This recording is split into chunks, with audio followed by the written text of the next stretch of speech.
Ayun, sana paalis na sana kami papuntang San Agustin kaso yung truck ayaw mag-start. Aray ko. Ayun na ang tracking.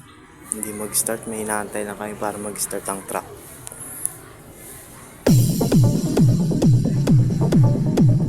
Dito pa lang alas 5 may madilim na yung kalangitan, parang uulan.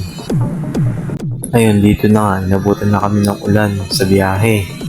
Sabay umulan pa ng sobrang lakas pa dito. Grabe talagang ulan yun. Ayaw magpaawat. Dito sa bridge dito, nagandahan ako kasi sobrang haba. Kaya nag-video ako dito. Sobrang haba ba naman ang bridge? Sabay lakas pa ng ulan, no?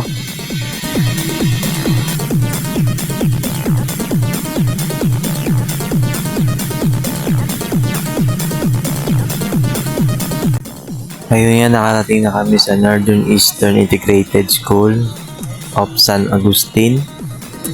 Ang haba ng biyahe, 1 oras din yun ha.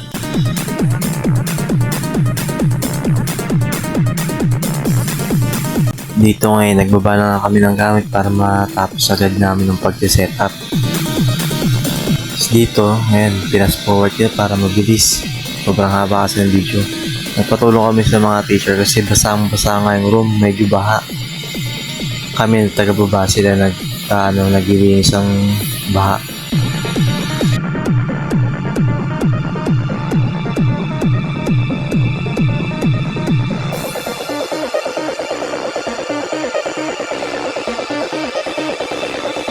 Dito naman ay binubuo namin yung dark room. Medyo matagal dito i-set up. Ayan, maglalagay na kami ng tela kasi nga dark room para madilim yung loob. Dito nga pagkatapos mag-set up ng dark room, marektado doon sa mga baha para maalis kasi paglalagay ng mga gamit. Naka-timelapse pala tong video na to kaya sobrang bilis din. Pagkatapos mag-set up yan, nagluto na ako ng ulam para makakain na kami. Kaya na nga, kain na.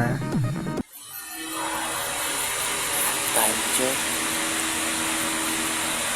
2:30 na. Nakatapos na mag-set up sa kumain. Ngayon, mga kasama ko tulog na. Ako yung tutulog na din. Pagod sa kaya at pagod din mag-set up. Bukas na lang mag-update.